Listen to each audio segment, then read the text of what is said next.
श्री समर्थ आपल्या मागे जे सकल संत आहेत, श्रीधर स्वामी महाराज, संत श्रेष्ठ श्री गजानन महाराज आणि या सगळ्यांमध्ये आम्ही ज्यांना बघतो प्रत्यक्ष देहात ते आमचे परमपूज्य सद्गुरू डॉक्टर काका. सगळेच ब्रह्मज्ञ आहेत. सगळ्यांची नामं आपल्याला भिन्न भिन्न दिसतात. आपल्याला समर्थ श्रीराम जय राम जय जय राम हा सिद्ध मंत्र सांगतात. समर्थांचेच शिष्य जे आहेत श्रीधर स्वामी, ज्यांनी सज्जनगडावरती भरपूर काळ प्रत्यक्ष अनुग्रह त्यांना मिळालेला आहे, त्यांचा मंत्र आहे नमः शांताय दिव्याय सत्यधर्मस्वरूपिणे स्वानंदाम मृततृप्ताय श्रीधराय नमो नमः. गजानन महाराज जे समर्थांचे अवतार आहेत, ज्यांच्या पोथीमध्ये आपण उल्लेख वाचतो की ज्यांनी समर्थांच्या रूपातच आपल्या भक्ताला दर्शन दिलेलं आहे, त्यांनी गण गण गणात बोते हा मंत्र आपल्या भक्तांना दिला. आणि आमचे परमपूज्य सद्गुरू डॉक्टर काका रामकृष्ण हरी जे वारकरी संप्रदायाची परंपरा जे आहे पुढे नेत आहेत. बघा, आता हे सगळे संत जे आहेत त्या संतांचे मंत्र जे आहेत हे मंत्र आपल्याला भिन्न भिन्न दिसतात. कारण समाजामध्ये सुद्धा भिन्नता आहे, स्वभावाची भिन्नता आहे, पिंडाची भिन्नता आहे. आणि ह्या सगळ्यांचा विचार करून या भूतलावरती संत अवतरित झाले आणि त्यांनी ज्याला रुचेल त्यांनी तो मंत्र जपावा आणि आपल्या जीवनाचं सार्थक करून घ्यावं.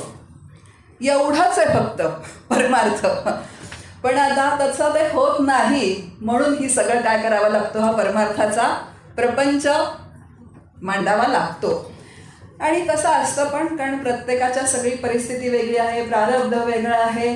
प्रत्येकाचा अंतःकरण नावाचा घटक जो आहे तो अनेक जन्मांच्या जर काही गोष्टी घेऊन आला आहे, ते किती स्वच्छ आहे, किती मलिन आहे, हे सगळं भिन्न भिन्न असल्यामुळे त्या पद्धतीने संत या भूतलावरती येतात आणि आपल्या सामान्यांचा उद्धार करण्यासाठी त्यांचं कार्य जे आहे हे ते कार्य या भूतलावरती करत असतात. पण हे चारही मंत्र, आता अनेक मंत्र आहेत. अजून आपल्या सगळ्यांना माहिती आहे की दत्तात्रयांचा मंत्र आहे, गुरुदेव दत्त आपण म्हणतो.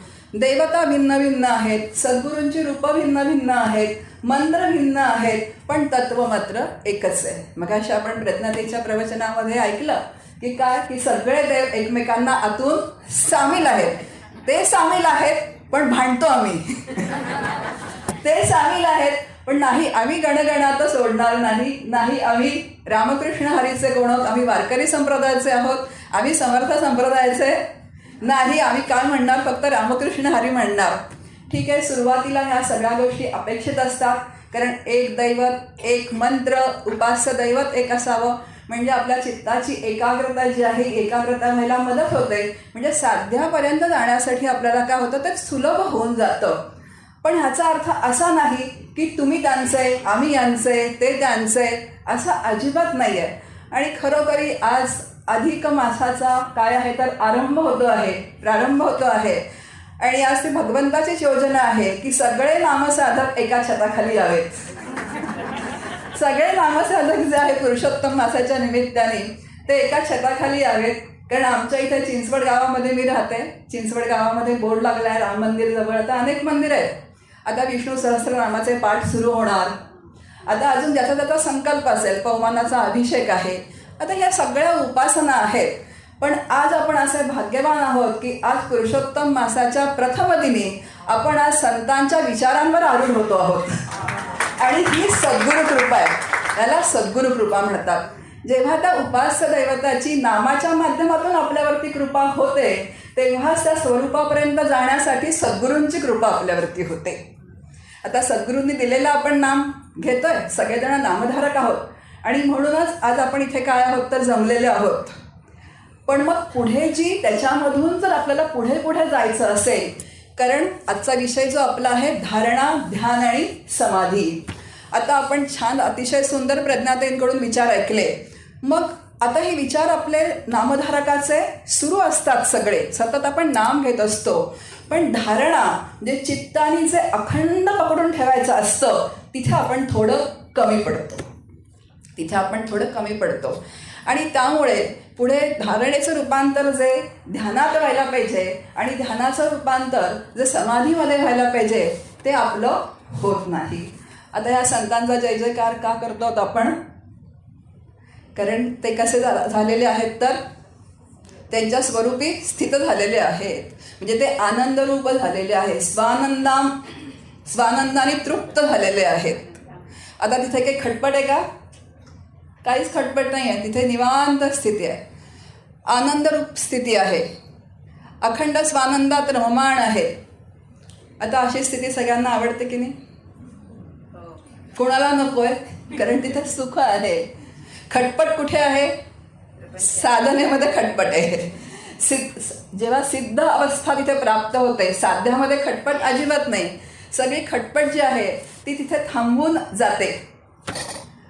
नाम साधना म्हटलं की त्याच्यामध्ये समजावून घेणं आहे या सगळ्या गोष्टी ज्या आहेत की मी साधना कशी करायची, जे नाम घेते आहे त्या नामाचा अर्थ समजावून घेणं, नंतर त्या साध्याशी एकरूप होणं, म्हणजे जो नाम सगुण नाम जे आहे आणि सगुण आहे तेच निर्गुण आहे आणि निर्गुण आहे तेच माझं स्वरूप आहे आणि असा सगळा प्रवास समजून घ्यायचा. पण आता हे मला माहिती नसल्यामुळे आधी आपण कोणाची उपासना करतो तर आपल्यासमोर सगुणाची उपासना असते. सगुण राम असतो, सगुण कृष्ण असतो, पण सगुण राम ही सोय आहे आणि निर्गुण राम ही स्थिती आहे. सगुण राम ही सोय आहे कारण आपल्याला निर्गुणाचा वेध एकदम घेता येणं शक्य नाही आहे. त्यामुळे सगुणाची मूर्ती जी आहे ती समोर लागते आपल्या आणि मग सगुण रामाची उपासना करता करता निर्गुण स्वरूप मीच आहे अशी अनुभूती जोपर्यंत येत नाही तोपर्यंत सगळ्या खटपटी कराव्या लागतात आणि त्या खटपटींना साधना असं म्हणतात. आता आपण प्रपंचात किती खटपटी करतो? आपण प्रत्येकजण कुठे ना कुठेतरी काहीतरी आपण नोकरी, धंदा, व्यवसाय, उद्योग, प्रपंचाला अजून कमी पडतं म्हणून हल्ली आपण पण काय करतो तर त्यांना हातभार लावण्यासाठी भगिनी वर्गसुद्धा नोकरी करतो. पहिलेपासून आहे की आपण प्रपंचाला हातभार लावण्यासाठी म्हणून करतो. का बरं करतो? तर आपला प्रपंच उत्तम काय चालावा, उभा राहावा, आपलं एक छान स्थळ निर्माण व्हावं समाजामध्ये. आणि नंतर एक विचार असा असतो की रिटायरमेंटच्या काळामध्ये निवांत जगता यावं, PF जमा असावा, FD भरपूर असाव्यात, अजून पेन्शन मिळत असावं. हे सगळं कशासाठी आपण करतो की ती 60व्या वर्षापर्यंत आपली सतत खटपट सुरू असते आणि पैन आपण म्हणजे प्रपंच चालवल्यानंतर पैन आपण जमा करून ठेवतो, सेव्हिंग करून ठेवतो की माझं उर्वरित आयुष्य जे आहे ते अतिशय समाधानात गेलं पाहिजे. किती धावपळ आहे मुंबईसारख्या ठिकाणी तर आपण बघतो की सकाळी उठल्यापासून रात्री अंथरुणावर पाठ टेकेपर्यंत आपल्याला अजिबात काय नसते तर निवांत स्थिती नसते, सतत धावाधाव आहे. पण ही एवढी धावाधाव का करतो तर मला उत्तर आयुष्य जे माझं आहे ते निवांत गेलं पाहिजे, अतिशय आरामात गेलं पाहिजे, आनंददायी गेलं पाहिजे, कुणावरही मला अवलंबून राहता कामा नये. हा जसा आपण व्यावहारिक सत्तेमध्ये विचार करतो अगदी त्याच पद्धतीने पारमार्थिक सत्तेमधला हा विचार आहे. पण असतं कसं की प्रपंचामध्ये आपलं खूपच अडलेलं असतं म्हणून आपण नेटाने तिथे प्रयत्न करतो आणि परमार्थामध्ये असं असतं की प्रपंचातून वेळ मिळाला तर परमार्थ करायचा. अशा पद्धतीने आपले चाललेलं असल्यामुळे जे साध्य व्हायला पाहिजे ते आपल्याला साध्य होत नाही. पण ठीक आहे, त्या भगवंताचं स्मरण जे आहे ते स्मरण आपल्याला सातत्याने असतं आणि मग तो भगवंतच त्या पद्धतीने त्याची व्यवस्था तुमच्यासाठी करून देतो. हेही काही कमी नाही आहे. म्हणून संत सांगतात की सत्संगामध्ये राहा. पण आता साध्य हे आहे की जे संतांना प्राप्त झालेलं आहे, म्हणजे आपण नामसाधना जर म्हणतो किंवा आपण नाम जे घेतो आहोत त्या साधनेतून साध्य जर आपल्याला प्राप्त झालं तर तुकोबा म्हणतात याच्यासाठी केला होता अट्टाहास, शेवटचा दिस गोड व्हावा. बास. कशासाठी एवढा अट्टाहास आहे? मी प्रवचन करते, मी लेख लिहिते, आता सगळा ओहापोह झाला इथे. किंवा आम्ही खूप काय करतो, मी नामस्मरण करते, 13 माळा सकाळी, 13 माळा दुपारी, 13 माळा रात्री, माझ्यासारखी नामधारक मीच, माझ्यासारखी नामसाधना करणारी मीच. आणि मिरवणं सुद्धा होतं, अंतःकरणात सुद्धा एक अहमची भावना काय होते तर निर्माण होते. पण संत स्वच्छ आणि स्पष्ट सांगतात, मृत्यूचा शेवटचा क्षण ज्या दिवशी गोड होईल त्या दिवशी ओळखावं की याची साधना योग्य रीतीने झालेली आहे. पहा, आणि मगच त्यांची समाधी बांधण्यात यावी असं संतांच्या बाबतीत सुद्धा म्हणतात. मग आता हे कोण ओळखायचं? जग तर म्हणेल, अहो या किती छान प्रवचनं करतात. लोक तर म्हणतीलच, तुम्ही तर नक्कीच म्हणाल इथे आल्यानंतर की किती छान यांनी प्रवचन केलं, किती छान यांनी लेख लिहिले, की किती छान कार्य केलं. पण मला अंतःकरणात नक्की माहिती राहील की नाही की माझी साधना कशी चाललेली आहे.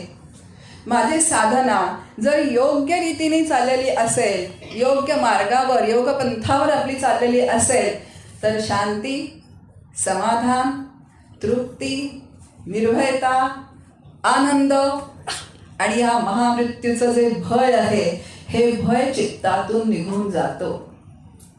आता प्रत्येकाने गृहपाठ आहे, आपलं अंतःकरण घरी गेल्यानंतर उपासायचं आहे की माझी वाढती शांती, तृप्ती, समाधान, निर्भयता, आनंद कालच्यापेक्षा आज, आजच्यापेक्षा उद्या हा वाढता राहिलेला आहे का? आणि जर वाढता राहत असेल तर माझी साधना अतिशय व्यवस्थित योग्य मार्गावर जी आहे ती योग्य मार्गावर चाललेली आहे.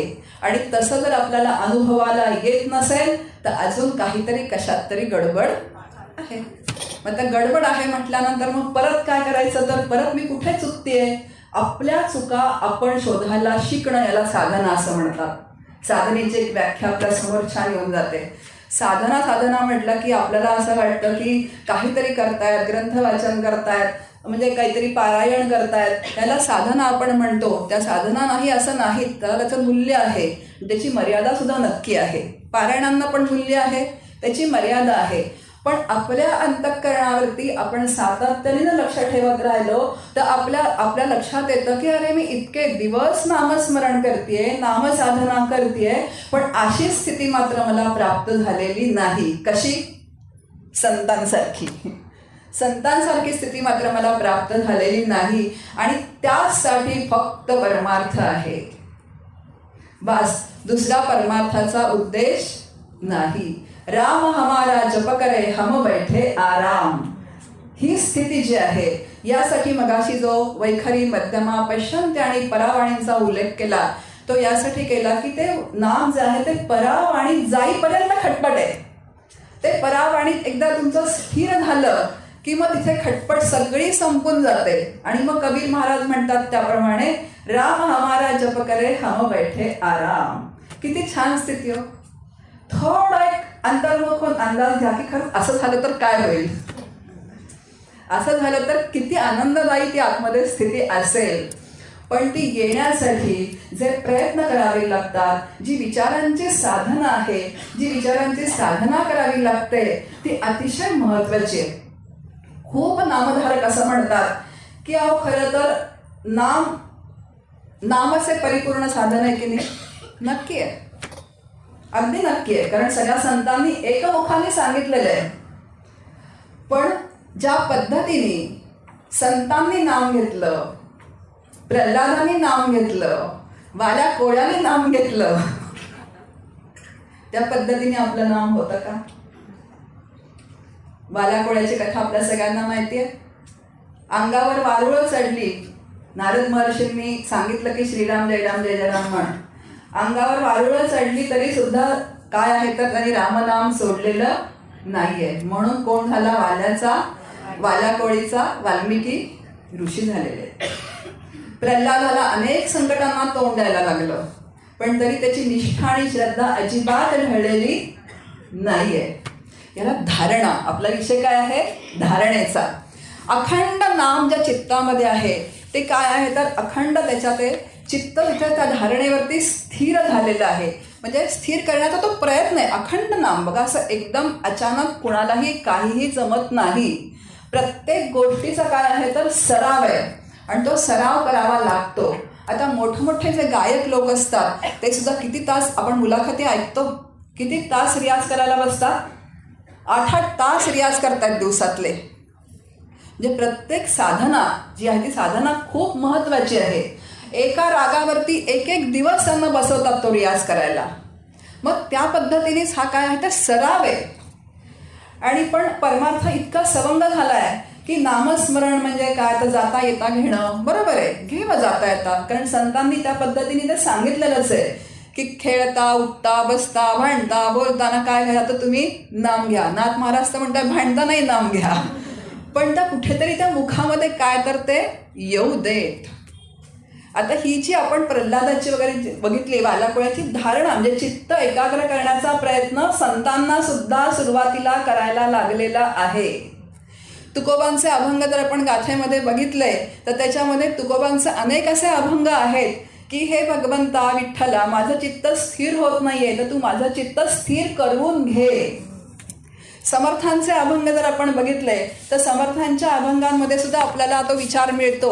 समर्थ विनवणी करतायत रामरायाला की तू माझं चित्त स्थिर करून घे. चित्त स्थिर का होत नाही तर अनेक जन्मांचे संस्कार जे चित्तामध्ये बसलेले असतात. मी देह आहे, मी कर्ता आहे, मी भोगता आहे, हे जग सत्य आहे आणि मी देह आहे या भूमिकेमुळे मी जो आहे अहम जो आहे हे मला जे विकार जे आहेत ते मनाला त्रास देतात. कामक्रोधादी विकार जे त्रास देत आहेत. बघा नामधारक जेव्हा नाम घेतो तेव्हा अजून ते विकार काय होतात तर ते उफाळून वरती येतात. आपल्या सगळ्यांची अनुभूती असेल प्रामाणिकपणे नाम घेतल्यानंतर आपल्या लक्षात येतं की पूर्वी जे विकार माझ्या अंतःकरणामध्ये ते होते आतमध्येच होते, ते काय बाहेरून आलेले नाही आहेत, पण जे माझ्या अंतःकरणामध्ये विकार होते ते नाम घ्यायला लागल्यानंतर अजून मला ते जाणवायला लागलेले आहेत. उलट हे चांगलं आहे की नाही, जेव्हा जाणवतात तेव्हाच काढण्याची प्रक्रिया सुरू होते.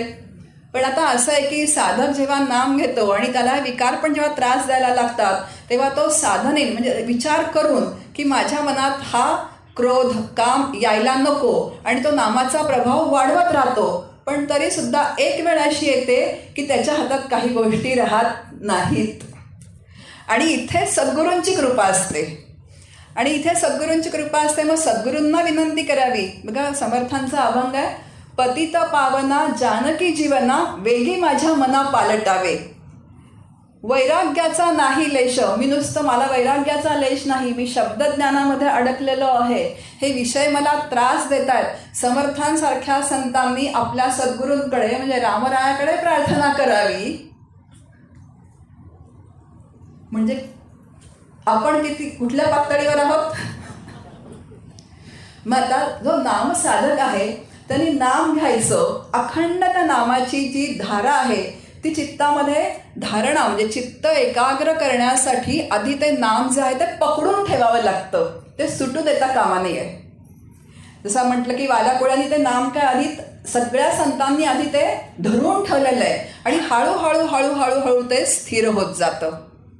आता आपण अशी उदाहरणं खूप ऐकतो. आपला मुद्दा चालला होता की नामानेच मुक्त होतो, पण आता नामाने वालाकोळी मुक्त झाला, प्रल्हाद मुक्त झाला, अनेक पुराणांमध्ये अशी उदाहरणं आहेत.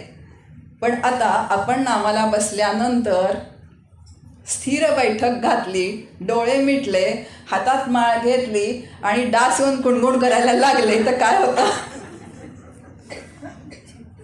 लगेच चित्त विचलित होऊन जातं.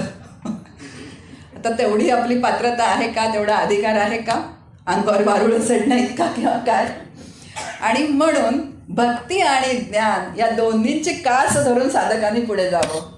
भक्ती मार्ग आणि ज्ञान मार्ग म्हणून आपल्यासारख्या सामान्य साधकांसाठी दोन्ही मार्गांनी वाटचाल करावी असं संत सांगतात. आणि मग भक्तीच्या पोटी जन्मले ज्ञान.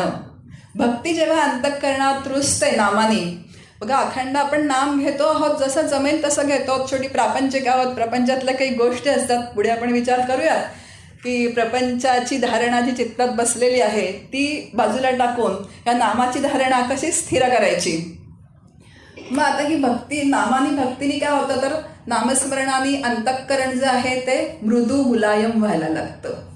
आणि असं जेव्हा जसं आपण म्हणतो की शेतकरी जेव्हा आता पाऊस पडायचे दिवस आले मृग नक्षत्राचे की जमीन नांगरतो आणि जमीन नांगरून छान तयार झाली की पहिला पाऊस पडला की त्याच्यामध्ये काय होतं तर बीज पेरलं जातं. आणि मग ते बीज पेरलं की मग त्याला अनुकूल स्थिती निर्माण झाली की त्याच्यातनं अंकुर फुटतो. अगदी त्या पद्धतीने या नामस्मरणाने या अंतःकरणाची भूमी काय करायची तर अतिशय मृदू आणि मुलायम करायची. नामाचं प्रेम जे आहे त्या अंतःकरणात निर्माण करायचं. बघा, प्रेम निर्माण करावं लागतं, ते होत नाही. अगदी खूप कमी भाग्यवान असतात की ज्यांना पूर्वसुकृतामुळे अंतःकरणात आधीपासूनच ते प्रेम असतं, पण सगळ्यांचं तसं होत नाही. मग सहवासाने प्रेम अंतःकरणामध्ये निर्माण करावं लागतं. आपल्याला सहवास असतो की नाही, कोणाविषयी प्रेम असतं प्रपंचामध्ये? आपल्या घरातल्या व्यक्तींविषयी प्रेम असतं. अगदी मुलांनी कितीही आपलं ऐकलं नाही तरी तो माझ्या प्रेमाचा विषय असतो, कारण तो माझा असतो. कारण तो काय असतो तर तो माझा असतो. आणि म्हणून अंतःकरणामध्ये प्रेम असतं. मग आता तसंच भगवंताला माझं म्हणावं की? भगवंताला माझं म्हणावं, त्याला माझं नाही म्हटलं तरी तो काय मला सोडून जाणार नाहीये. आता परत विचार तिथे आहेच की त्याला असं म्हणायचं नाहीये की तू आजपासून माझा नाही, आजपासून मी देवाचं नाव घेते, रामाचं, आजपासून रामराय माझे आहेत. फक्त अंतःकरणातून त्याला बाजूला करायचंय. मी आणि माझी आठवण विसरले जयाचे अंतःकरण, तोची संन्याशी जाण निरंतर. बघा, मी आणि माझी याची आठवण म्हणतायत माऊली जे म्हणतायत ते. सतत स्मरण असतं की नाही कुणाचं? मी आणि माझं तर स्मरण असतं. आपण सकाळी इथे सगळेजण आवरून आलेलो आहोत. मी आणि माझं जे आहे त्यांचं सगळं व्यवस्थित करून आलेलो आहोत, जे घरी आहेत ते. मग आता म्हणून इथे निवांत बसलेलो आहोत की नाही. मग अगदी त्या पद्धतीने आज या दिवसभराचा हा कार्यक्रम झाला, परत गेल्यानंतर आहेच ते सगळं. आता तो प्रपंच आहे तो असा सुरूच राहणार आहे. तो प्रपंचात चित्ताला ते चिकटलेलाच आहे. फक्त तो चिकटलेला आहे ना, तो चिकटलेला तो विचारांनी त्याला अलिप्त करायचा आहे. आणि त्याला तिथे त्याला तिथे कुणाला बसवायचं आहे तर त्याला रामरायाला बसवायचं आहे. एवढं जमलं ना की मग प्रपंच पण खूप छान होतो आणि परमार्थ सुद्धा आपला काय होतो तर खूप असं छान सुरू राहतो. जे नामाच्या तालावरती प्रपंचाची सर्कस करावी असं डॉक्टर काका म्हणतात. आपण सगळ्यांनी सर्कस बघितलेली आहे. सर्कशीमध्ये काय असतं ते तालवाद्य सुरू झाल्याशिवाय त्या सर्कशीतल्या मुली कसरती करत नाहीत, कारण त्यांना त्या पद्धतीने त्यांनी तो सरावच केलेला असतो. मग आता त्या सर्कशीमध्ये तो जोकर येतो, काहीतरी तो आपल्याला काय हसवून जातो, अशा त्या अनेक कसरती सुरू असतात. अगदी त्या पद्धतीने हा नामाचा ताल जो आहे तो अखंड माझ्या अंतःकरणामध्ये सुरू ठेवावा. आणि त्या नामाच्या तालावरती प्रपंचाची सर्कस म्हणजे कधीतरी पतिदेवांवरती राग आपला काय असतो तर आता सगळे प्रापंचिक, काही इथं स्पष्टीकरण करण्याची आवश्यकता नाहीये. कुणाला रागवावं, काहीतरी कुणाला बोलावं, कुणाला प्रेमाने बोलावं. जर एकदा परखड बोलण्याची जर आपल्याला तिथे जर वाटत असेल की ते मला परखडच बोललं पाहिजे आणि बोलायचं आहे तर ते बोलावं. पण काय, नामाच्या तालावरती पोटातलं पाणी हलू न देता, नामाच्या तालावरती पोटातलं पाणी हालू न देता आपल्याला ही जर सर्कस जमली तर ती धारणा जी चित्ताची आहे, ती धारणा नामाची जी आहे ती अजिबात हलत नाही. म्हणून मगाशी जो विषय झाला की आपल्याला शब्दज्ञान सगळं आहे, पण त्या शब्दज्ञानाचं साधनेमध्ये जर मला रूपांतर करता आलं तर एक वेगळी अनुभूती त्या अंतःकरणाला मिळायला लागते. आणि ही अनुभूती जर आपल्याला अनुभवायची असेल तर ह्या सगळ्या गोष्टी ज्या आहेत, हे शास्त्रशुद्ध विचार जो आहे तो साधनेमध्ये जर मला उतरवता आला. बघा, थोडे कष्ट तर सगळ्यांमध्येच आहेत, कारण शेवटी हे सगळं नवीन आहे आपल्याला थोडं थोडं जे आहे. बरं, मला पण खूप सगळ्या गोष्टी माहिती आहे, मी इथे बसून प्रवचन करते, तरी सुद्धा कुठेतरी काय होतं, वेळेवर ती गोष्ट आठवत नाही. पण ठीक आहे ना, आत्ता आठवणार नाही, पण झाल्यानंतर जर मला आठवली की अरे मला हा संतांचा विचार, माझं नाम जे आहे ते मला आत्ता तिथे स्मरण झालं नाही, मी कुठेतरी त्या प्रवाहामध्ये क्रोधाच्या वाहवत गेले, मला नंतर जरी तो विचार आठवला तरी मला पुढच्या वेळेस तो लगेच मला आधी आठवेल आणि एखादा प्रसंग व्हायच्या आधी नंतर तो मला आठवून जाईल. म्हणजे असा सराव करता करता करता या सगळ्या गोष्टी ज्या आहेत या गोष्टी जमणाऱ्या आहेत. म्हणून ही चित्तात धारणा जी आहे, धारणा म्हणजे जो प्रयत्न जो आहे, हा प्रयत्नासाठी जी खटपट लागते, ही खटपट जी आहे ही सातत्याने काय करायची आहे तर साधकांनी सतत करत राहायची आहे. आता मगाशी विषय झाला की नाम कोण घेतो, जीव नाम घेतो. जीवाला नाम कशासाठी घ्यावं लागतं, हा, विस्मरण झालं आहे, पण स्मरण झाल्यानंतर त्याला काय होणार आहे, त्याचं काय होणार आहे, साधना काय आहे, तर त्याला स्वस्वरूपाची प्राप्ती होऊन जाणार आहे. मग आता जीवदशा आणि शिवदशा, जसं आपण देहबुद्धी आणि आत्मबुद्धी हा विषय बोललो मगाशी, किंवा जीवदशा आणि शिवदशा याच्यामध्ये जो अंतःकरण नावाचा जो घटक आहे, अंतःकरण नावाचा जो घटक आहे, त्या अंतःकरण नावाच्या घटकामुळे म्हणजे तो गढूळ झाल्यामुळे आपण त्या परमात्म्यापासून अलग झालेलो आहोत. आता अंतःकरण काय झालं, आपलं गढूळ झालंय. कशाने गढूळ झालेलं आहे, तर या वासनांमुळे गढूळ झालेलं आहे. बरं, कुणाचं अंतःकरण किती गढूळ आहे माहिती आहे का कुणाला? हे सद्गुरू जाणवत, हे भगवंत जाणवत, आपल्याला माहिती नाही आहे. आपलं काम काय आहे क्रियामान स्वातंत्र्यामध्ये करण्याचं, तर नाम साधन, जे नाम घेण्याचं हे आपलं काय आहे, तर क्रियामान स्वातंत्र्य भगवंतांनी दिलेलं आहे. ते नाम संतांनी श्रीगुरूंनी सांगितल्याप्रमाणे सतत घेत राहायचं आहे. पण या अंतःकरण नावाच्या घटकामुळे म्हणजे तो गढूळ झाल्यामुळे आपण काय झालेलो आहोत, तर आपण पण तसेच मलिन झालेलो आहोत, जीव जो आहे. मग आता नामसाधनेमध्ये होणारे काय आहे, ह्या चित्ताने धारणा जी नामाची धरायची आहे, अखंड जी आहे, म्हणजे सातत्याने जो प्रयत्न करायचा आहे, त्यांनी होणार काय आहे, त्या अंतःकरण नावाचा घटक जो आहे तो शुद्ध शुद्ध होत जाणार आहे. अंतःकरण म्हणजे काय, तर मन बुद्धी चित्त अहंकार. बघा, चिंचवडमध्ये सध्या आमच्याकडे गेले 6 महिने झाले गढूळ पाणी येतंय. इतक्या तक्रारी केल्या पण कोणी काही लक्ष द्यायला तयार नाही. माझ्या शेवटी त्याच्यातनं पर्याय असा काढला की पाणी भरायचं आणि त्याच्यामध्ये तुरटी फिरवायची. खरं म्हणजे एवढं गढूळ पाणी कधीच आमच्याकडे आलं नव्हतं. मग आता तुरटी कधी घरात आपण ठेवत होतो का, कारण आता इतकं स्वच्छ पाणी आपण पितोय. पण आता गढूळ पाणी यायला लागलं, मग तुरटी आणली आणि तुरटी रोज फिरवायची. एक वळसा फिरवला तर परिणाम होत नाही, मग त्याला 15-20 वेळा ती तुरटी फिरवावी लागते. आणि तुरटी फिरवली की तो गाळ जो आहे तो खाली दिसतो बरं का. असे ते मातीचे कण जे आहेत, ज्यांनी तुरटी फिरवली असेल त्यांना लक्षात येईल की ते मातीचे कण जे ते असं फिरतात गोल गोल गोल गोल आणि ते खाली तळाशी बसतात. आता आज संध्याकाळी भरलेलं पाणी जर मी उद्या लगेच घेतलं तर ती खालची घाण पण हलते, म्हणजे ते स्थिर होत नाही. पण तेच पाणी जर मी 4 दिवसांनी वापरलं आणि ते ओतलं तर व्यवस्थित तो गाळ खाली बसलेला असतो. आणि मग वरचं स्वच्छ पाणी जे आहे ते स्वच्छ पाणी मला व्यवस्थित दुसऱ्या पातेल्यामध्ये ओतून घेता येतं. हा झाला दृष्टांत. आता दृष्टांत हा दृष्टांतासारखाच घ्यायचा असतो. अगदी त्या पद्धतीने या अंतःकरणावर नामरूपी तुरटी सातत्याने फिरवत राहायची आहे, सातत्याने. आणि आपण म्हणू की अहो झालं, असं नाही. सिद्धसुद्धा म्हणजे संतसुद्धा जे आहेत ते ज्ञानोत्तर भक्ती करतात. आपल्याला माहिती की गोंदवलेकर महाराजांच्या हातात पण माळ आहे, जपमाळ आहे. समर्थांच्या हातात जपमाळ आहे.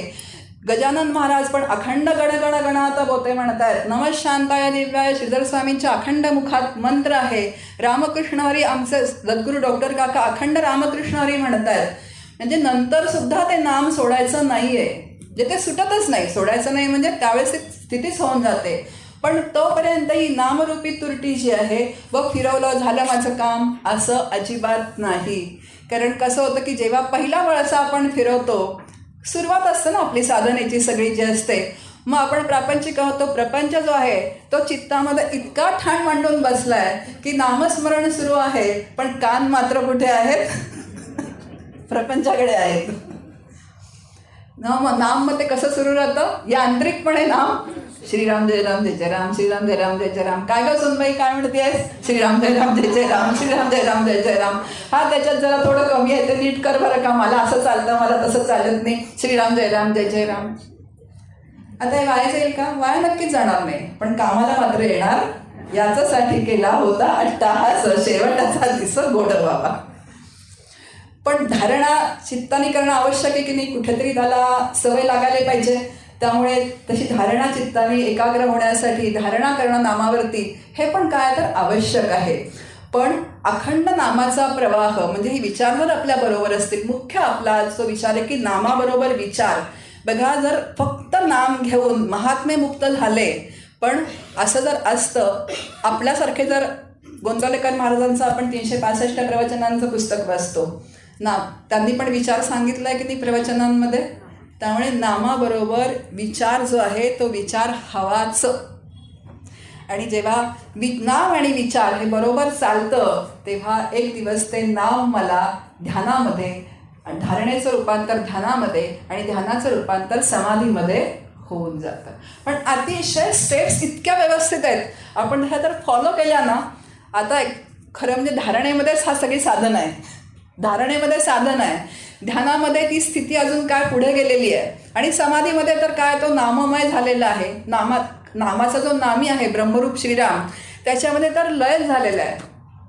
आणि धारणा जी आहे त्या धारणे मात्र संपूर्ण साधन मार्ग जो आहे हा संपूर्ण साधन मार्ग येतो. आणि हा साधन मार्गच साधकाला जो आहे तो पुढे पुढे नेत राहतो. पण फक्त कुणासाठी, जो आपल्या अंतःकरणावरती सातत्याने लक्ष ठेवतो तोच पुढे जात राहतो. जो दुसऱ्यांच्या अंतःकरणावरती लक्ष ठेवतो तो तिथेच अडकतो. आमचे डॉक्टर काका म्हणतात की दुसऱ्यांचं अंतःकरण आपण तपासण्याच्या भानगडीत पडायचं नाही. तो तपासण्याचा अधिकार डॉक्टरांचा असतो, ते त्यांचं आरोग्य तपासतात. तुम्ही तुमचं अंतःकरण तपासा. अहो काय त्याच्या आहेत ना, इतके वर्ष नाम गोंदवल्याला जातात, इतके वर्ष कुठे जातात, शेगावला जातात, पण अजून कशात काही फरक पडलेला नाही. आता चित्त कुठे गेलं, तुझं नाम काय झालं, तुझ्या अंतःकरणातल्या नामाचं काय झालं. दुसऱ्यांकडे बघण्याचा अधिकार तुम्हाला कोणी दिला, तो संतांचा अधिकार आहे, तो आपला अधिकार नाही आहे.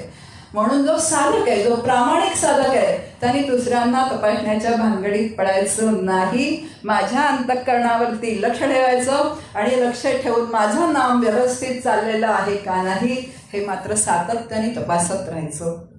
आता नाव का घ्यावं लागतं, जसं म्हटलं की हा अंतःकरण नावाचा घटक जो आहे तो गढूळ झालेला आहे.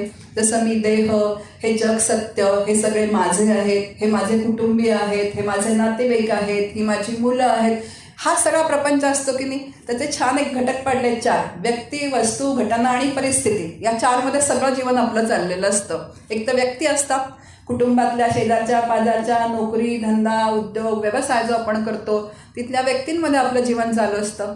वस्तू, जे आपण घर बांधलेलं असतं आणि घरात जमवलेल्या भरपूर वस्तू असतात, भरपूर वस्तू असतात, त्याच्यामध्ये आपलं सगळं जीवन चाललेलं असतं. आणि घटना, भूतकाळातल्या आणि आठवायच्या. आणि काय करायचं तर आठवून आठवून एक धागा सुखाचा, 100 धागे दुःखाचे, जरतारी हे वस्त्र मानवा तुझी आयुष्याचे. आणि मग काय, रडा. डॉक्टर काय म्हणून रडत बसा. म्हणजे तो मुळात आनंदरूप जीव आहे. दुःख कोण ओढून घेतो, बाहेरून दुःख खूप कमी येतात, बाहेरून दुःख खूप कमी येतात. पण आपल्या या अंतःकरणामध्ये ज्या गोष्टी बसलेल्या असतात की नाही भूतकाळातल्या, त्या आपण ज्याप्रमाणे तो मुलांनी एखाद्या लहान त्या चिखलाच्या जवळ जावं, चिखलात दगड मारावा आणि त्याने आपल्याच अंगावरती चिखल उडवून घ्यावा, त्या पद्धतीने आपण सतत आपलं मन भूतकाळात जात असतं आणि भूतकाळातल्या घटना आठवून सुखाने सुखी आणि दुःखाने दुःखी होत असतं. नामाचं काय झालं, आहे नाम आहे त्या ठिकाणी. अहो सकाळच्या माळा झाल्या की आमच्या, आता कशाला नामाचा आमचा संबंध संपला. माळ खुंटीवरती नाही तर पिशवीत. मग दुसरा संबंध कधी येईल आमचा, संध्याकाळी येईल तेव्हा बघू. मध्ये काय चाललंय, हे सगळं जे चाललंय ते चाललंय. अशा पद्धतीने कधीही आपल्याला साध्यापर्यंत जाता येत नाही. म्हणून भूतकाळातल्या घटना आठवून काहीही उपयोग नाही. तो फक्त एक उपद्व्याप आहे मनाचा. काय आहे तर तो, आजपर्यंत भूतकाळातल्या घटना आठवून कोणाला काही मिळालंय का, आनंद मिळालाय का. आपण म्हणतो की सुखाच्या घटना आठवाव्यात आणि सुखी व्हावं, आणि दुःखाच्या घटना आठवाव्या आणि दुःखी व्हावं. पण संत सुखाला पण दुःखाचाच दर्जा देतात. कारण सुखामागून दुःख आणि दुःखामागून सुख. सुख जेव्हा येतं तेव्हा दुःखाची अंगडी टोपडी घेऊनच ते येतं. सुखाचे दिवस आले की असं वाटतं अरे आता 4 दिवस सुखाचे आहेत, पण पुढे लगेच मनात विचार येतो काय, पुढे दुःख आलं तर. म्हणजे सुखात सुद्धा आपण ते सुख उपभोगत नाही. पण असं आहे की जो एक आनंदरूप परमात्मा आहे त्याचं जर अखंड अंतःकरणामध्ये चिंतन सुरू राहिलं नामाचं, मग नाथ महाराज म्हणतात एका जनार्दनी भोग प्रारब्धाचा हरिक रूपे त्याचा नाश झाला. प्रारब्धाचा नाश म्हणत नाहीयेत, खूप महत्वाचं आहे. कारण प्रारब्ध हे अनिवार्य प्रत्येकाला. प्रत्येक जण हा प्रारब्धाने बांधलेला आहे. जो जीव या भूतलावरती जन्माला आलेला आहे तो प्रारब्धाने बांधलाय आणि प्रारब्ध हे सुख आणि दुःख दोन्हीही देण्याचं काम करतं. तुम्ही अशी एखादी व्यक्ती दाखवा की ही कायम सुख उपभोगती आहे आणि एखादी व्यक्ती अशी दाखवा की कायम दुःखामध्ये आहे, असं शक्यच होत नाही. प्रमाण कमी जास्त असेल पण सुख आणि दुःख ही प्रत्येकाच्या वाट्याला आलेली आहेत. आता हे भोग जे आहे हे भोग परतवण्याचं काम नाम करतं. आता ज्या वेळेस मला हे विचार संतांचे सन्निध नव्हते माझ्या, तेव्हा सुखाने मी हुरळून जात होते आणि दुःखाने मी होरपळून जात होतो ना. हे माझ्याच वाट्याला असं का? मगाशी झाला आपला विषय. त्याच्याही पुढे जाऊन मी काय काय करते, रोज गजानन महाराजांचा एक अध्याय वाचते, हे गुरुचरित्र वाचतात. आमच्या घरातली उपासना कधीही चुकलेली नाहीये. तीर्थयात्रा, तीर्थक्षेत्र, त्या कुळधर्म, कुळाचार सगळं सुरू आहे, तरी माझ्याच वाट्याला असं का? याचा दुसरा अर्थ असा होतो की दुसऱ्याच्या वाट्याला ते आलं तरी चालेल. हा किती गडबडी असतात, म्हणजे ते नकळत आपण कसे विचार करत असतो. म्हणजे आता माझ्याच वाट्याला असं का असं जेव्हा म्हणतो तेव्हा कोणाबद्दल तक्रार आहे ही? ज्याचं मी नाव घेतेय, ज्याचं नाव मी घेतेय. आता त्या ईश्वररूप रामाची तक्रार आहे की नाही, की तू मला असं का ठेवलं? आता असं का ठेवलं म्हणजे प्रारब्ध कुठून निर्माण होतं? कर्मातून. कर्म कोण करतं? जीव करतो. मग आता दोष द्यायचा तर कुणाला द्यायचा? मलाच द्यायचा. मग तो ईश्वर काय करतो? ईश्वर फक्त ते प्रारब्ध रूपाने त्या जीवाला देण्याची व्यवस्था करतो. ज्याप्रमाणे बँकेमध्ये आपल्या खात्यात पैसे आहेत तोपर्यंत आपण स्लिप भरून दिली की ते तेवढी अमाऊंट आपल्याला मिळते. पैसे संपत नाहीत अकाउंटमधले तोपर्यंत आपण ते काढू शकतो, पण अकाउंटमधले पैसे संपले की तो म्हणतो तुम्ही कितीही सह्या करा, तुम्हाला मी पैसे देणार नाही, तुमचं अकाउंट रिकामं झालं. अगदी त्या पद्धतीने याच देहामध्ये नामाच्या तालावरती हे जे कर्मभोग जे आहेत हे भोगून संपवायचे, कुठलीही तक्रार करायची नाही. जो तक्रार करतो तो भक्तच नव्हे असं गोंदवलेकर महाराज म्हणतात. आणि असं जर महाराजांचं वचन ऐकलं तर आपल्या किती तक्रारी आहेत या आपण कागदावरती लिहून काढाव्यात आणि त्या तक्रारींना हळूहळू कमी करावं. ही साधन आहे. असं करता करता आपल्या लक्षात येईल की माझ्या तक्रारी हळूहळू कमी व्हायला लागल्यात. मग आता तक्रारी सतत जर आपल्या सुरू असतील तर आपण देवाचे भक्त आहोत का? तरी आपण काय म्हणून घेतो? आपल्याला भक्त म्हणून घेतो. मग एका जनार्दनी भोग प्रारब्धाचा हरिकृपे त्याचा नाश झाला.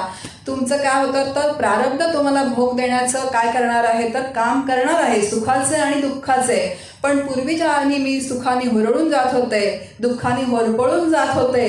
काय लाटांवर लाटा येत होत्या, अंतःकरण बिघडून जात होतं. माझ्याच वाट्याला असं का? मी काय असं केलं होतं? देवा काय तो मध्ये आला, हा मध्ये आला, सगळे संपले की तू असं का केलंस?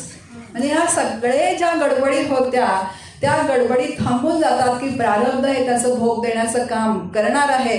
पण अखंड जर नामाची सत्ता असेल, नाम अंतःकरणामध्ये माझ्या अखंड सुरू असेल तर ते भोग मला परस्पर परतवून लावता येतात.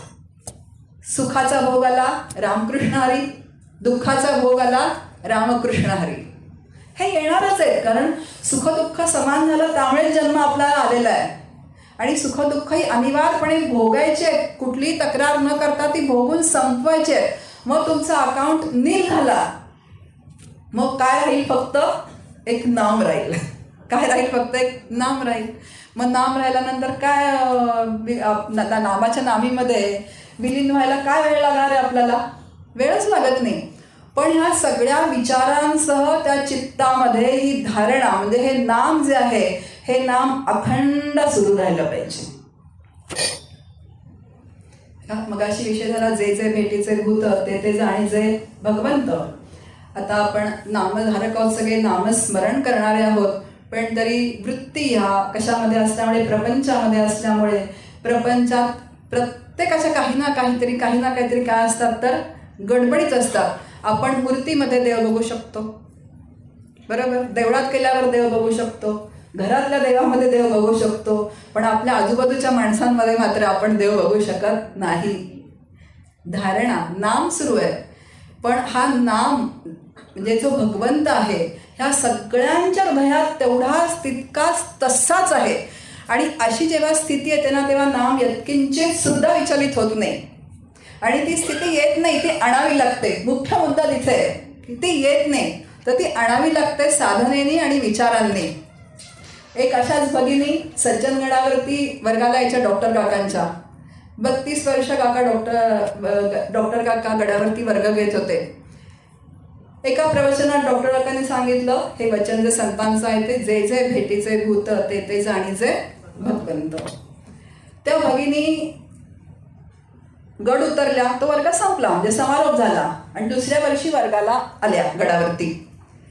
मी नमस्कार करायला गेले काकांना, तेव्हा त्या भगिनी तिथे आल्या होत्या आणि त्या म्हणाल्या की मला तुमच्याशी थोडं बोलायचं आहे. तर काका म्हणाले ठीक आहे बसा. मी पण तिथेच बसलेली होते, म्हणजे आम्ही 3 जण होतो योगायोगानी. त्या भगिनी असं म्हणाल्या की डॉक्टर काका, तुम्ही मागच्या वर्षी प्रवचनामध्ये त्या ओवीचा उल्लेख केला होता की जे जे भेटीचे भूत ते ते जाणीचे भगवंत. म्हणे मला एक तुम्हाला माझ्या प्रपंचातला एक प्रसंग सांगायचा आहे. बघा, संतांच्या वचनांचा प्रभाव जो आहे तो कसा अंतःकरणावरती पडतो, आणि तो कधी पडतो, त्या भगिनींचं सुद्धा पूर्व सुकृत उदयाला आल्याशिवाय तो पडत नाही. त्या म्हणाल्या की माझ्या घरी ज्या माझ्या सासूबाई आहेत त्या बेडरिडन आहेत, त्यांचं संपूर्ण सगळं करावं लागतं, पण म्हणे लग्न झाल्यापासून त्यांचं माझं अजिबात पटत नव्हतं. म्हणजे मग त्यांचं कोण करतं, तर त्यांचे जे पतिराज आहेत, त्यांचे मिस्टर जे आहेत, ते सगळं आईचं तर करायलाच पाहिजे.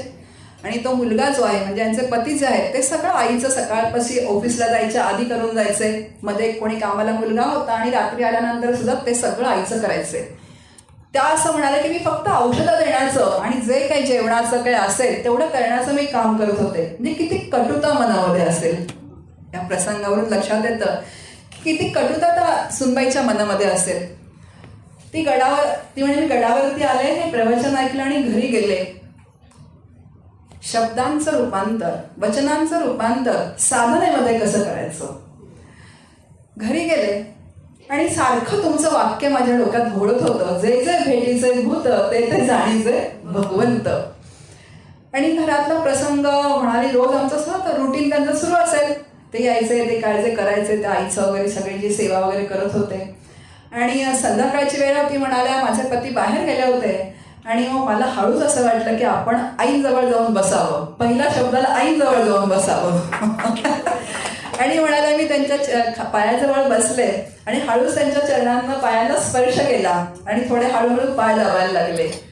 आणि माझ्या सासूबाईंनी असं थोडंसं डोळे किलकिले करून बघितलं की कोण आहे आपल्या पायाशी.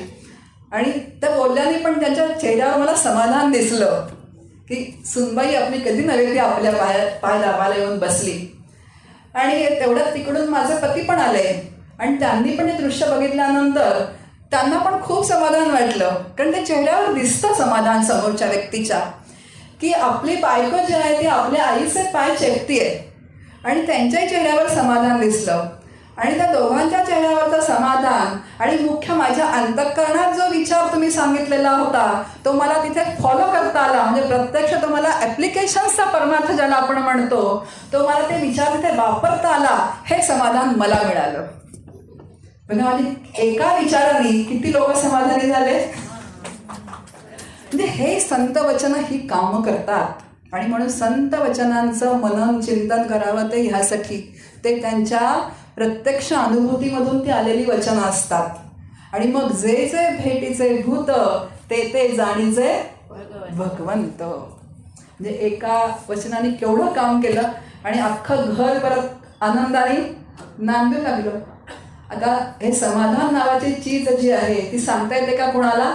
त्या आपल्या अंतःकरणामध्येच आपल्याला ते समाधान कळत राहतं. आणि यासाठी नामस्मरण आणि यासाठी हे सगळे विचार आहेत. बास.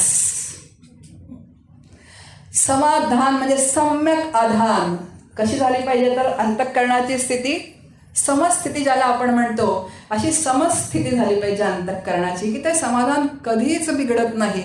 आणि असं समाधान जर प्राप्त करायचं असेल तर अखंड नाम जे आहे ते अंतःकरणात सुरू ठेवणं, सुरुवातीला धरून ठेवणं आणि नंतर हळूहळू म्हणजे स्थिर होईपर्यंत जे आहे ते स्थिर होईपर्यंत काय करावं लागतं तर ते धरूनच ठेवावं लागतं. आपल्याला खूप अनुभव आहे की नाम सुरू आहे, कुणीतरी एखादी व्यक्ती येते, कुणाचा तरी फोन येतो, कुठला तरी विषय निघतो आणि आपलं नामस्मरण सुटून जातं. पण सगळा विषय संपल्यानंतर आपल्या लक्षात येतं की माझ्या अंतःकरणातलं नाम कुठेतरी गेलेलं आहे. मग परत त्याला ओढून जागेवर आणायचं. कारण सवय कुठली आपल्याला अनेक जन्मांची बाहेर धावण्याची. जसं ते रामतं मूल जे असतं ते काय करतं तर चप्पल खायला जातो. सगळ्यांना अनुभव आहे, चप्पल स्टँडकडे त्या मुलांची काय ओढ असते माहिती नाही, पण त्या चप्पल तोंडात धरतं आणि ते चाटतं. मग आई काय करते, ती धूळ त्याच्या पोटात जाऊ नये म्हणून त्याला परत ओढून जागेवर बसते, पण परत ते तिकडे गेल्याशिवाय राहत नाही. अगदी त्या पद्धतीने हे जे मन आहे, हा अंतःकरण, आता अंतःकरण म्हटलं की याच्यात सगळे घटक आले. हा जे मन आहे हे सतत बाहेरच्या विषयांचीच त्याला आवड असते. आणि हे बाहेरचे विषय कसे आहेत, सगळे विटणार आहेत. ज्याच्यासाठी आपण मरतो, हाडाची काढा करतो, रक्ताचं पाणी करतो, कुणासाठी आपल्या सगळ्यांना माहिती आहे कुणासाठी करतो ते सगळे कसे आहेत, विटणारे आहेत. पण तरी सुद्धा शास्त्र आपल्याला संत सांगतात की त्यांच्या प्रती अतिशय प्रेमाने कर्तव्य करावं. कर्तव्याचा भाग आहे ना तो माझा अगदी व्यवस्थित परिपूर्ण प्रेमाने पार पाडायचा आहे. कोरडेपणाने कर्तव्य करायचं नाही. फक्त अनासक्त वृत्तीने कर्तव्य जर केलं तर त्यांच्यामध्ये आपण गुंतत नाही. आणि त्यांच्या प्रती कर्तव्य करत असताना गुंतवणूक मात्र नामामध्ये करायची. गुंतवणूक मात्र काय करायची, नामामध्ये करायची. तुम्ही बुडणाऱ्या नावेत जर बसला तर ती नाव बुडल्याशिवाय राहतच नाही. ती नाव बुडणारच आहे, वादळ वारा आले की तिची शाश्वतीच नाही आहे. पण तुम्ही शाश्वत जर नावाड्याच्या बसलात, सद्गुरूरूपी नावाडी आहेत, त्यांच्या नामरूपी नावेत जर बसलात तर तुम्ही कधीच बुडणार नाही. म्हणून श्रीराम राम हे म्हणा. सतत संत आपल्याला सांगतात की श्रीराम राम हे म्हणा. म्हणून अखंड जे नाम आहे ते काय करायचं तर चित्ताने धरून ठेवायचं आहे. याला धारणा, आपला जो विचार चाललाय तो धारणेचा विचार चाललाय. अखंड एक असेच होते संत कबीर जे होते ते संत कबीर रोज सत्संग घेत होते. आणि सत्संग घेताना बरीच मंडळी यायची आणि कबीरांचं दिवसभराचं कार्य जे असायचं की ते रोपं लावायचे. बाग होती, त्यांना बागकामाची खूप आवड होती. ते बागेत अशी छोटी रोपं इकडून उचलून तिकडे लावायची. असं रोजचं त्यांचं काम सुरू राहायचं. एक संध्याकाळच्या वेळेला एक आला माणूस आणि तो म्हणाला की अहो तुम्ही सांगता भक्ती करा, नाम घ्या, म्हणता नामात काही आम्हाला प्रेम येत नाही, तर काय करायचं.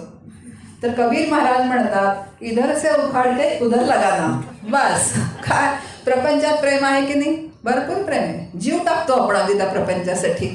मग ते प्रेम फक्त इकडे वळवायचं, फक्त ते प्रयत्नपूर्वक करावं लागतं, एवढं मात्र नक्की. नामात प्रेम यायचं असेल तर अखंड भगवंताच्या आपण म्हणून नामसंकीर्तन, गुणसंकीर्तन, लीला संकीर्तन आपल्या समोर ठेवलेलं आहे. संकीर्तन करा, त्याचे गुण आहे ते अखंड त्याच्या गुणांचं गायन करा. नंतर काय करा, त्याच्या लीला आहेत त्या लीला सतत तुम्ही श्रवण करा. पण अहो किती रामकथा ऐकायच्या, किती रामकथा, 14 15 वेळा रामकथा ऐकणारे लोक आहेत. पण तरी कशात काही बदल नाही. मग आमचे डॉक्टर काका म्हणतात की जसं लहान मुलं ना ते बागेत गेल्यानंतर बागडतं. कुठं बागडतं, या घसरगुंडीवर थोडं चढलं की तो म्हणतो आई मला त्या झोपाळ्यावर बसायचंय. मग ते झोपाळ्यावर बसलं की म्हणतो आई मला त्या दुसऱ्या खेळण्यावरती बसायचंय. ते कशावरच काही स्थिर होत नाही. अगदी त्या पद्धतीने ह्या परमार्थामध्ये पण काय होतं तर फक्त बागडणं होतं. म्हणजे जाऊ नये असा याचा अर्थ अजिबात नाहीये. पण मला काय मिळालं आहे, मला ह्याचं काय करायचं आहे, हा विचार पक्का अंतःकरणात पाहिजे. एक साधी गोष्ट आहे, जर आपण एकदम मिळतात ना 100 रुपयाला 6 किलो बटाटे, 100 रुपयाला 7 किलो कांदे, असं येतात ते हल्ले. आता मी 6 किलो बटाटे अगदी त्या मोहात पडले की 100 रुपयाला 6 किलो बटाटे आहेत तर आपण घेऊन येऊ घरी. म्हणून मी घरी बटाटे घेऊन आले. पण आल्यानंतर लगेच विचारतो याचं काय करायचं आता. असं करायचं काय? पण तसे ठेवले तर तसं खराब होणार ते, काहीतरी पदार्थ तरी त्याचा केला पाहिजे. मग व्यवहारात हा विचार आहे, तर मी एवढं जर सगळं ऐकते, रामकथा ऐकते, भागवत कथा ऐकते, जिथे असेल तिथे जाऊन ऐकते, पण त्याचं मला करायचंय काय?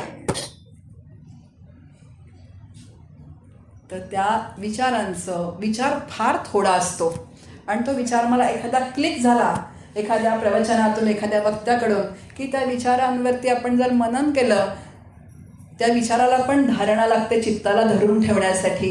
तो विचार धरून ठेवण्यासाठी पण पुण्य लागतं नामाचं. असं काय आहे, एकात एक सगळ्या गोष्टी आहे. म्हणून नामस्मरण ही जी आहे, कलियुगामध्ये सांगितलं की सगळ्यांना वेळ मिळणार नाही, मग नामस्मरण घ्या. हळूहळू बरोबर तो भगवंत तुम्हाला त्या दिशेने नेत राहील. म्हणून हा तो विचार क्लिक झाला की मला काय करायचं आहे, त्याचं साधनेत रूपांतर करायचं आहे, माझी साधना व्यवस्थित चाललेली आहे की नाही ती पण मला बघायची आहे, ती मला अनुभवायची आहे, आणि माझा प्रवास योग्य दिशेने चाललेला आहे की नाही. कारण धारणेचं रूपांतर कुठे व्हावं लागतं, तर ध्यानात व्हावं लागतं. म्हणून धारणेमध्ये जे आहे ते अनुसंधान आहे.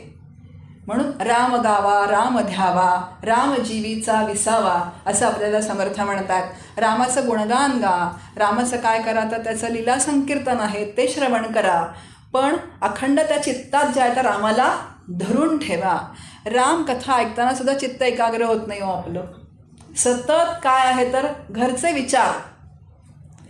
आता जो नाशिवंत प्रपंचाचा तुम्ही विचार सातत्याने करत राहिला तर नाशिवंत प्रपंचाचं अनुसंधान कधी तुम्हाला शाश्वत समाधान प्राप्त करून देऊ शकत नाही. पण जो शाश्वत परमात्मा आहे तो मात्र तुम्हाला शाश्वत सुख दिल्या वाचून राहणार नाही. हे सतत आपल्या बुद्धीमध्ये ठसवावं लागतं. कारण अनंत जन्मांचे जे आपल्या चित्तावरती जे ठसे उमटलेले आहेत ना, ते ठसे काढण्यासाठीचे प्रयत्न आहेत. मग अशी मी तो तुरटीचं म्हटलं जसं, ती तुरटी सातत्याने नामाची फिरवत राहायची आहे. आणि जेव्हा ते नाम स्थिर होईल ना, तेव्हा मग तुम्ही कुठेही जा, काही तुम्हाला फरक पडत नाही. पण तोपर्यंत मात्र आपलं एक नाम, एक दैवत, हे सगळं काय करावं लागतं, तर धरून ठेवावं लागतं. म्हणून त्या चित्तावरचे संस्कार जर काढायचे असतील, आता किती चित्तावर किती संस्कार आहेत हे कोणाला माहिती राहणार आहे? माझ्या चित्तावर किती अनेक जन्मांचे संस्कार आहेत मला माहिती आहे. ते कोण ओळखतं? सद्गुरू ओळखतात. माझ्या चित्तावर किती संस्कार आहेत आणि त्याप्रमाणे आपल्याला साधन देतात. म्हणून सद्गुरूंचं महात्म्य आहे, त्याप्रमाणे साधन देतात आपल्याला. आता कुठला डाग अंतःकरणावरती आहे? दुधाचा आहे, तेलाचा आहे का डांबराचा आहे? दुधाचा असेल तर आपल्याला माहिती की नुसतं पाणी लावलं तरी पटकन तो निघून जातो. तेलाचा डाग त्याला जरा थोडासा घासावा लागतो. आणि डांबराचा काय असतो, कापड फाटलं तरी तो निघत नाही. आता कुणालाच माहिती नाही आहे. त्यामुळे आपलं काय, आपण काय विचार करायचा, आपण आपल्या हातात जे आहे ते नामस्मरण प्रामाणिकपणे करत राहणं, हे सगळे विचार समजावून घेऊन त्या पद्धतीने माझी साधना चाललेली आहे की नाही हे आपल्या अंतःकरणावरती आपण लक्ष ठेवून सातत्याने नामाची अखंड धारा, समान प्रत्यय आहे ना तैल धारावत असं म्हटलंय. जे समान प्रत्ययाचा प्रवाह तैलाच्या धारेप्रमाणे तुटक धार कोणाची असते?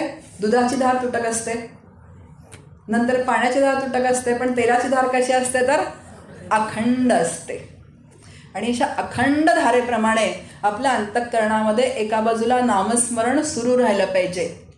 सटवीची आहे राती जेवी न विसंबीचे वाती, तैसा ईश्वर निर्णय चित्ती वाहणे सदा, माऊली म्हणतात. सटवीची रात्र असते, तर जुन्या ज्या आपण आहोत त्या सगळ्यांना माहिती आहे की बाळ जन्माला आलं की 5व्या दिवशी सटवी जी आहे ती भविष्य लिहायला येते. म्हणून तो अखंड दिवा जो आहे तो तेलात ठेवला जातो आणि त्याच्यामध्ये सारखं बघितलं होतं की तेल आहे ना, म्हणजे दिवा शांत होऊ नये म्हणून दृष्टांत दिलाय माऊलींनी. अगदी त्याप्रमाणे माऊली असं म्हणतात की या अंतःकरणामध्ये अखंड तो ईश्वर आहे. अशी एक काय तर सतत माझ्या अंतःकरणामध्ये काय पाहिजे तर ती जाणीव पाहिजे. आणि माझी प्रत्येक कृती जो आहे तो कृती हा भगवंत बघतोय. मी काय बोलतेय, मी काय करतेय, मी कुठली कृती करतेय, कुणाशी कसं वागतेय, कुणाचं अंतःकरण दुखवतेय, कुणाला टाकून बोलतेय, हे सगळं जेव्हा कधी होईल, मला माझी श्रद्धा किंवा निष्ठा असेल की हा भगवंत बाहेर नाही आहे तर तो माझ्या अंतःकरणात आहे आणि तो अंतःकरणात राहून माझ्यावरती लक्ष ठेवतोय. आपण चराचरामध्ये भगवंत आहे असं जेव्हा म्हणतो तेव्हा आपले हात पुढे जातात, चराचरात भगवंत आहे, पण तो माझ्या हात मात्र आणि मग आपले परत हवे तसे व्यापार सगळे जे आहेत त्या गडबडी व्यवहार जे असतात ते सुरू असतात, पण तो माझ्या अंतःकरणात आहे.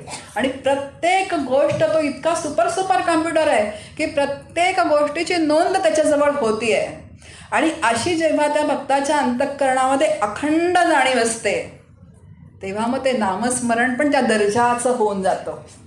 आणि म्हणून नामस्मरणाला उंची आणि दर्जा कधी प्राप्त होईल? नामस्मरण तर आपण सगळेच करतो, पण त्या नामस्मरणाला उंची आणि दर्जा प्राप्त होण्यासाठी तो अखंड भगवंत माझ्या अंतःकरणात आहे, तो माझ्या सगळ्या व्यापारांवरती लक्ष ठेवतो आहे असं म्हटलं की आपलं जे व्यवहार असतात ते दुरुस्तच होऊन जातात.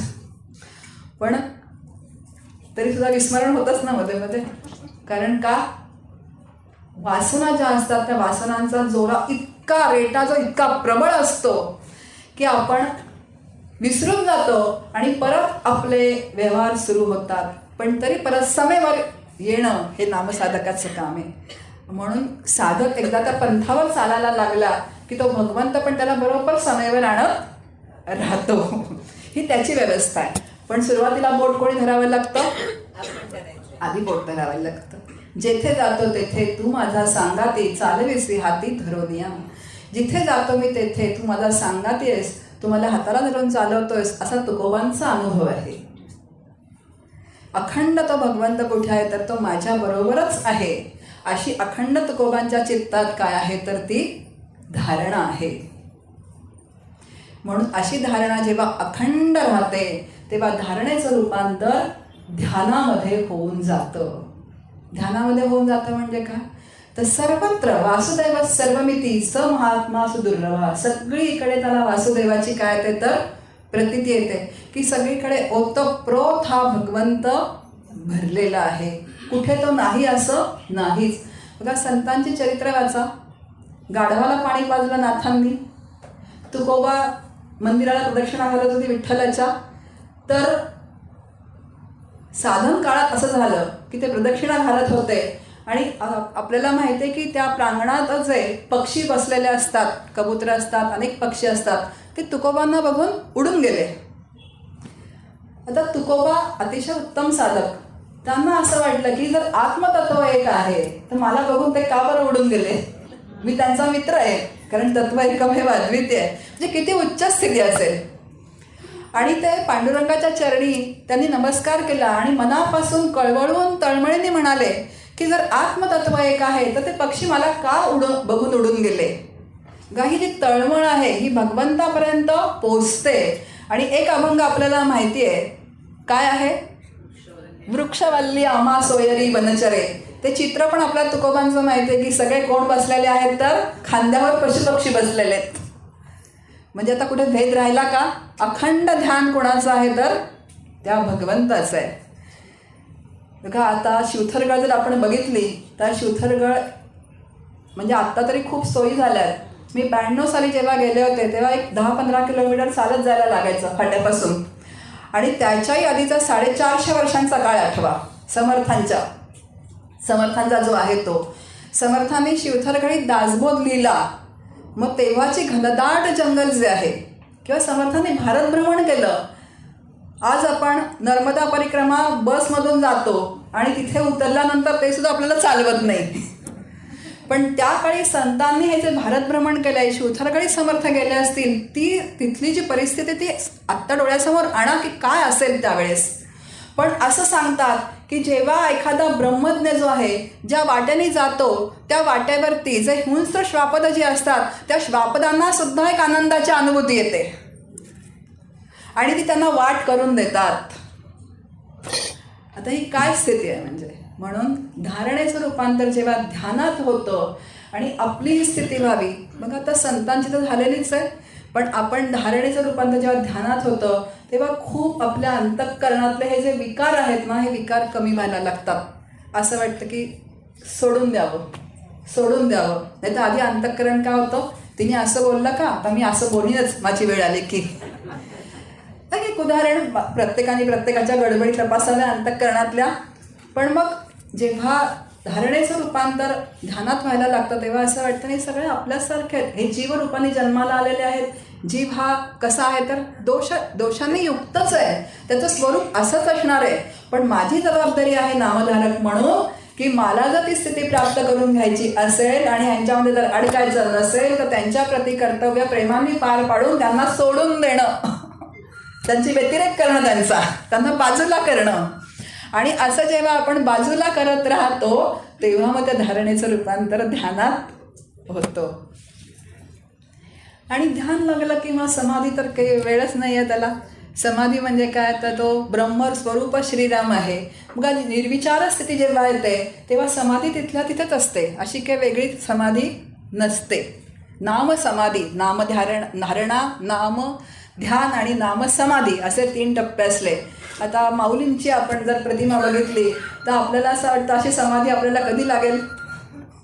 डोळे मिटलेले, छान अशी मुद्रा आहे, चेहऱ्यावर प्रसन्नता आहे, असे हात छान असे काय आहेत तर समाधी मुद्रेत आहेत. पण आता आपण अशी समाधी लावून बघा, काय अनुभव आहे आपल्या सगळ्यांचा. जे कधी माझ्या विचार अंतःकरणात येत नव्हते ते सुद्धा यायला लागतात. असं वाटतं त्यापेक्षा डोळे उघडून सगळ्यांकडे बघावं. डोळे उघडून सगळ्यांकडे बघावं ही आपल्या समाधीची स्थिती आहे. आणि म्हणून टप्प्याटप्प्याने ह्या स्टेप्स आपण फॉलो करत गेलो. म्हणजे असं काही टप्प्याटप्प्याने नाही आहे, पण तरी आपल्या अंतःकरणावरती आपण जर लक्ष ठेवत गेलो की माझं शांती, तृप्ती, समाधान वाढती राहते का, असं वाढता राहत असेल तर हळूहळू हे सगळे जे विकार आहेत यांच्याकडे दुर्लक्ष म्हणजे सोडून देणं होतं. ज्या व्यक्ती प्रतिबंध करतात, जी चिडचिड होते ती पण सोडून देणं होतं. आणि हळूहळू अंतःकरण जे आपलं आहे ते स्वच्छ व्हायला लागतं. आता मलिन कशाने होतं तर ह्या उपद्व्यापी विचाराने ते मलिन होतं. अंतःकरण स्वच्छ व्हायला लागतं. स्वच्छ अंतःकरणामध्ये नाम जे आहे ते रुजायला लागतं. रुजायला लागलं की एक आनंदाची अनुभूती यायला लागते. आनंदाची अनुभूती यायला लागली की मग असं वाटतं की आता हे सोडूनच द्यावं, त्यांच्या नादी अजिबातच काही लागू नये. पण ही साधकाची व्यक्तिगत साधना जी आहे ही व्यक्तिगत साधना साधकांनी प्रयत्नपूर्वक करावी लागते. आणि असं काही वेगळं त्याच्यासाठी करावं लागत नाही. मग असे संतांचे अभंग आपण पाहिले. संत सोयराबाई काय शिकल्या होत्या, मी तू पण गेले वाया पाहता पंढरीच्या वाया, नाही भेदाचे कारण. म्हणजे पूर्ण शास्त्र सोयराबाई आपल्या अभंगामध्ये बोलतात. अवघा रंग एक झाला, रंगी रंगला श्रीरंग. किती वेळा आपण अभंग ऐकला किशोरी आमोणकरांचा. खूप छान आहे. किशोरी आमोणकरांसारखी गायिका नाही, किती छान गायलाय. अरे पण संपूर्ण शास्त्र सांगतायत सोयराबाई त्या अभंगामधून. कुठे शिकल्या होत्या, तुकोबा कुठे शिकले होते. वेदांचा तो अर्थ आम्हासीच ठावा. वेदांचा अर्थ म्हणतात कुठल्या शाळेत गेले होते, पण भक्तीच्या पोटी जन्मले ज्ञान. म्हणून भक्ती म्हणजे नामस्मरण भक्तीने अंतःकरणाची मशागत करत राहावी. या सगळ्या गोष्टी आपल्या अंतःकरणात ज्या आहेत, ज्या विपरीत आहेत त्या गोष्टी काढण्यात. बघा दोन्ही गोष्टी आहेत. जर नाम घेत राहिलो तर नामाने पापाचं कळप पळती पुढे असं माऊली म्हणतात. म्हणजे ते हळूहळू जात पण राहतात. पण ते जाण्याची वाट बघितली तर किती काळ नाम घ्यावं लागेल माहिती नाही. त्यापेक्षा विचारांची पण साधना करावी आणि त्याच्याबरोबर नाम पण घेत राहावं. असं दोन्ही पद्धतीने जर आपण आपल्या अंतःकरणामध्ये अतिशय योग्य रीतीने साधक विचार करत राहिला तर फार लवकर आपल्याला तो टप्पा गाठता येणं शक्य आहे. आणि मग ध्यानाचं रूपांतर समाधीमध्ये होऊन जातं.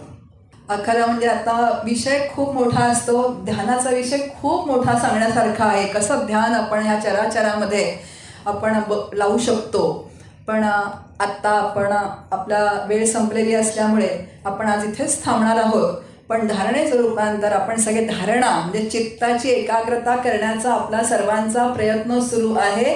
तिथून पुढच्या टप्प्यावर जावं आणि पुढच्या टप्प्यावरून नामसमाधीमध्ये काय व्हावं तर आपण स्थिर व्हावं. म्हणजे सगळी साधनेची खटपट संपून जावी आणि अखंड आपल्याला आपल्या स्वानंदाची प्राप्ती व्हावी अशी आपण या सर्व संत मंडळींकडे मनापासून प्रार्थना करूया. अगदी माझ्या सकट सगळ्यांना आनंदाची प्राप्ती व्हावी आणि त्यांचे आशीर्वाद आपण आज अधिक मासाच्या प्रथम दिनी भरभरून घेऊयात. म्हणजे ते भरभरून देतीलच आपल्याला. आपणच आपली झोळी काय आहे तर थोडी कमी पडते. भरभरून घेऊयात. आज इथेच थांबते. जय जय रघुवीर समर्थ.